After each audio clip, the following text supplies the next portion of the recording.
Julien Sarès, berger éleveur transhumant entre Blanquefort et Lesquin en Vallée d'Aspre. Donc une journée type du berger aujourd'hui, elle commence par l'arrivée à la bergerie.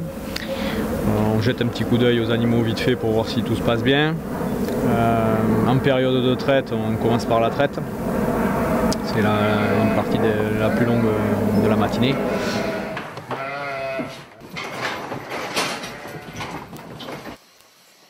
Tous les jours, 2 fois par jour. C'est une salle de traite basculante. Là. 2 rangées de 12 et on va traire un premier côté. Une fois que ce côté-là est trait, on branche de l'autre. Et pendant qu'on branche, on libère les 12 premières et en fait c'est un système de rotation.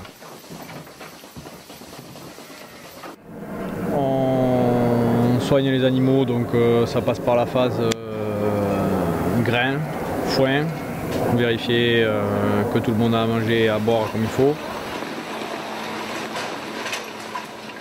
Le cycle d'une année d'une brebis, ça commence par la mise à la lutte, la reproduction. Donc généralement ça se fait entre le 20 mai jusqu'au début juillet.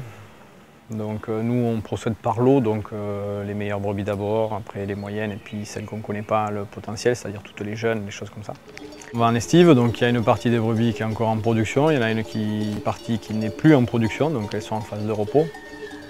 Généralement, celles qui sont en phase de repos mettent bas octobre, début novembre. Donc 2 mois d'allaitement d'agneau et le début d'année, on recommence à traire. Et les autres lots arrivent en suivant derrière. Donc le mise bas chez nous commence, voilà, on va dire début novembre. Il y a quoi qu'il arrive 2 mois d'allaitement d'agneau. Et après, le lait récolté pour la fabrication du fromage. Nous avons une partie de transhumance, d'estive dans mon métier. Et généralement, nous partons de fin juin jusqu'à fin septembre. La première partie de début fin juin jusqu'à fin juillet, début août, c'est une partie de traite où on fabrique du fromage en montagne. C'est-à-dire qu'on fait la même chose qu'ici, mais là-bas en haut dans des conditions un peu différentes. Et l'autre partie d'estive est pour les animaux, donc c'est un peu de repos, ils se refont un petit peu la cerise, tout s'y mange c'est pour eux. Et voilà. Donc après, on est dans des conditions un peu particulières. On est à 1800 mètres d'altitude pour le plus bas et on finit à 2002-2003 aux crêtes. Voilà, donc c'est beau quand il fait vraiment beau et les jours où c'est moyen, ça peut être vite un petit enfer. Donc le chien de troupeau est un outil indispensable pour nous aujourd'hui parce qu'il court plus vite que moi, déjà pour commencer. Donc en fait grâce à lui on peut faire énormément de choses, rassembler les animaux, les trier. Il y a une relation entre le chien et l'homme qui est assez forte et vraiment aujourd'hui c'est mon premier outil, quoi. Le Border Collie est un chien de troupeau de race écossaise.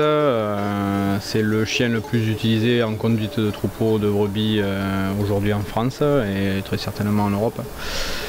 Parce qu'il a des aptitudes au dressage qui sont assez faciles, donc c'est pas trop compliqué pour nous pour commencer à le dresser, quoi.